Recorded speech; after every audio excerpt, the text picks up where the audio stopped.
वंदे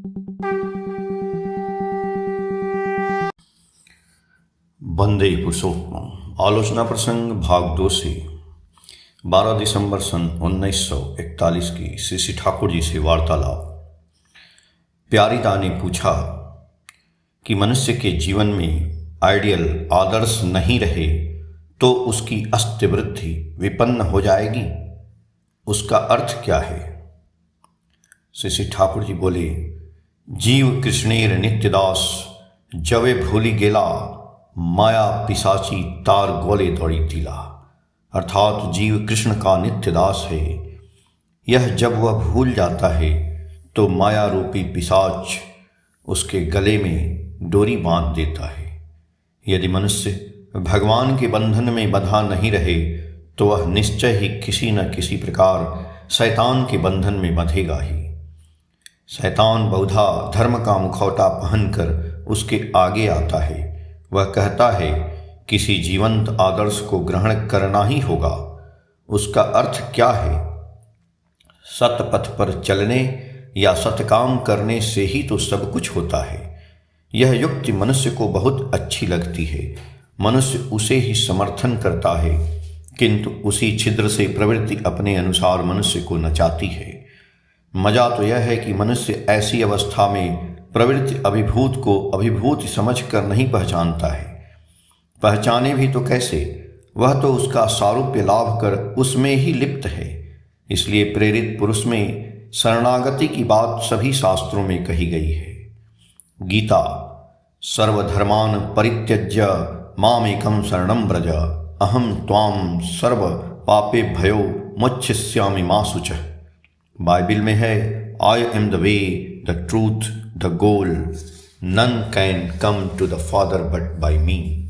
वैष्णव शास्त्र में है, कृष्णेर जतेक लीला सर्वोत्तम नर लीला, नरबपु ताहार स्वरूप गोपवेश वेणुकर नव किशोर नटवर नर लीलार अनुरूप। चंडीदास कहते हैं, सुनो हे मानुष भाई, सवार ऊपर मानुष सत्य तहार ऊपरे नाई। कुरान में है, प्रेरित को छोड़कर ईश्वर की उपासना नहीं होती है।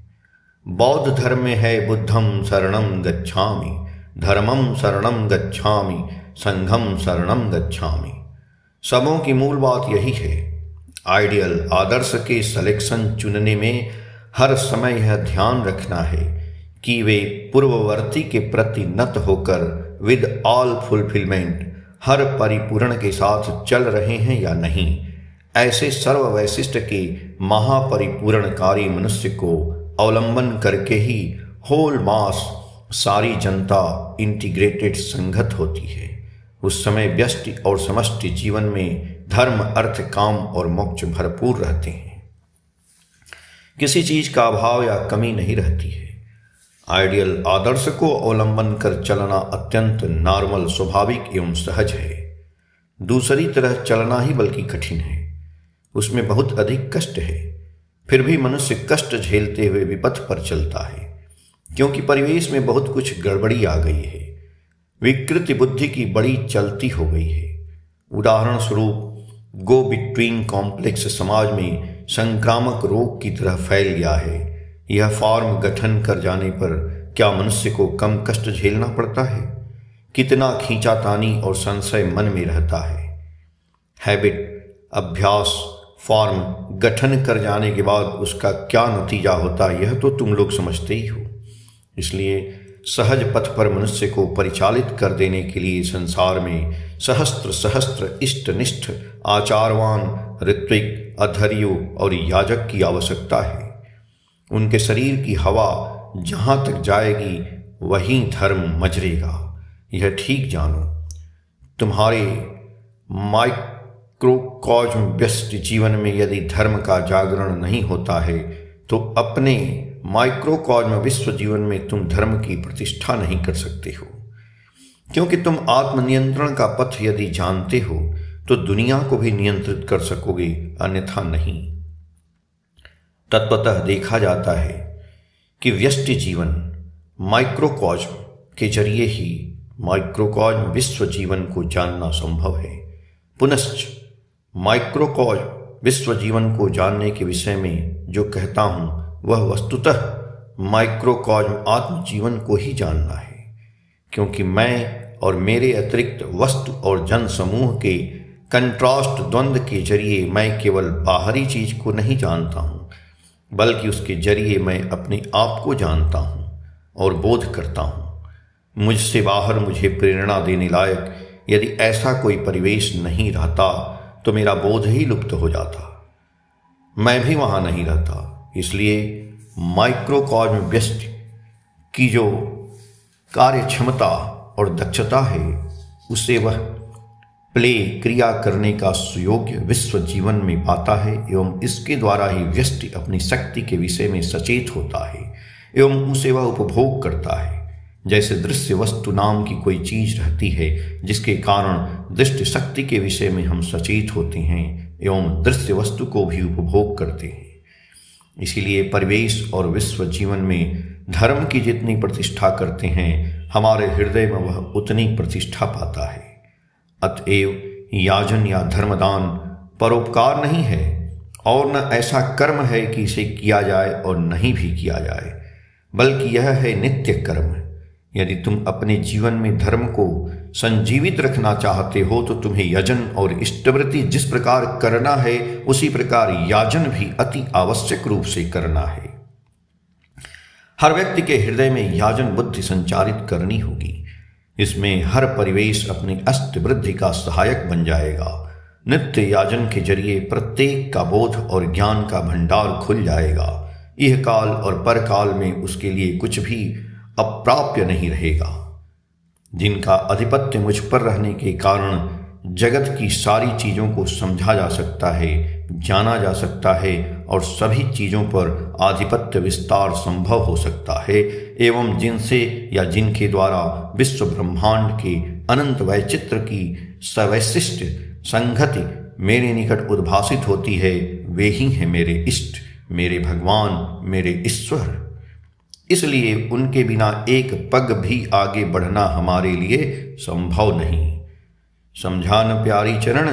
इतना कहते हुए श्री ठाकुर प्यारी दा की ठुडी पकड़कर माँ की तरह दुलारने लगे। प्यारी दा ने आह्लादित होकर श्री ठाकुर को भूमिष्ठ प्रणाम किया। बाद में तंबाकू भरकर उनके लिए लाए। श्री ठाकुर तंबाकू पीते हुए गंभीर प्रशांत दृष्टि से सबों की ओर निहारने लगे। सभी उस क्षण आनंद से आविष्ट हैं और भाव से भरपूर। उस मधुर लग्न में उनकी वह मधु मिश्रित ममता दीप्त दोनों आंखों ने सबे के मन प्राण को हरण कर लिया। तत्पश्चात श्री ठाकुर ने प्रातः क्रिया आदि समाप्त की। बाद में वे मातृ मंदिर के बरामदे पर एक चौकी पर आ बैठे। धीरे धीरे बेला बीत चली। फिलांथ्रॉफी ऑफिस के कर्मी वृंद ने ऑफिस में आकर काम करना आरंभ कर दिया। तरकारी बेचने वाले मातृ मंदिर के पीछे अपनी अपनी तरकारी की टोकरी लेकर बैठ गए। कुछ लोग गुड़ बिक्री करने आए हैं। स्त्री पुरुष सभी वहां आकर आवश्यक चीजों को खरीद करते हैं। बच्चों का एक दल इनके निकट ही गुल्ली डंडा खेल रहा है।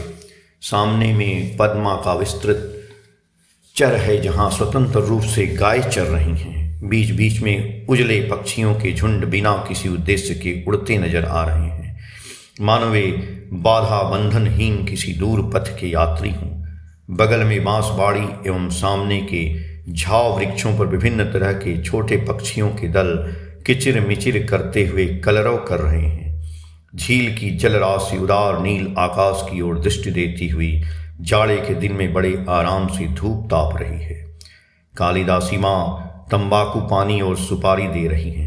निकट में वीरेन दा मित्र, चुन्नीदा राय चौधरी, पंडित भाई भट्टाचार्य हैं। एक एक कर लोग आते हैं और प्रणाम कर चले जाते हैं। श्री ठाकुर उन लोगों के साथ प्रयोजनानुसार दो चार बातें कर लेते हैं।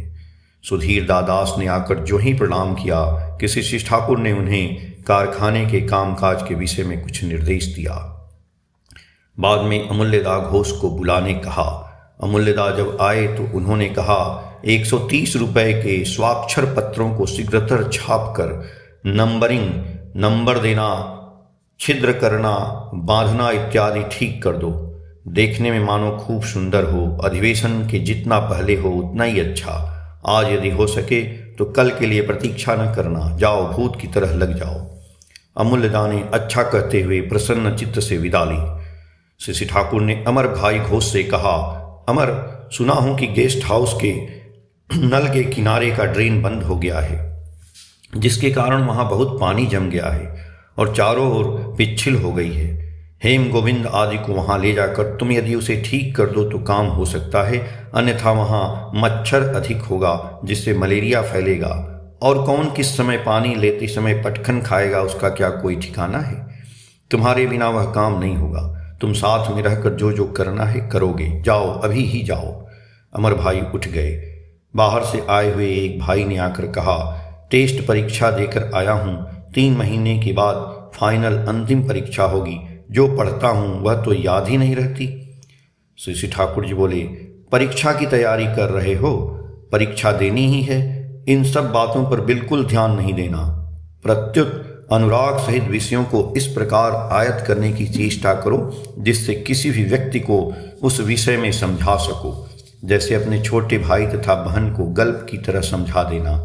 सोच कर देखना कि वास्तव जीवन के क्षेत्र में उन विषयों की क्या उपयोगिता है, उस ज्ञान को कहाँ किस काम में लगा सकते हो। ऐसी बुद्धि से पढ़ो, देखोगे मस्तिष्क में वह बात गूंथ जाएगी, भूलोगे नहीं। व्यर्थ में उद्योग को प्रश्रय नहीं देना, नाम करना, शरीर को ठीक रखना, हर समय स्फूर्ति में रहना।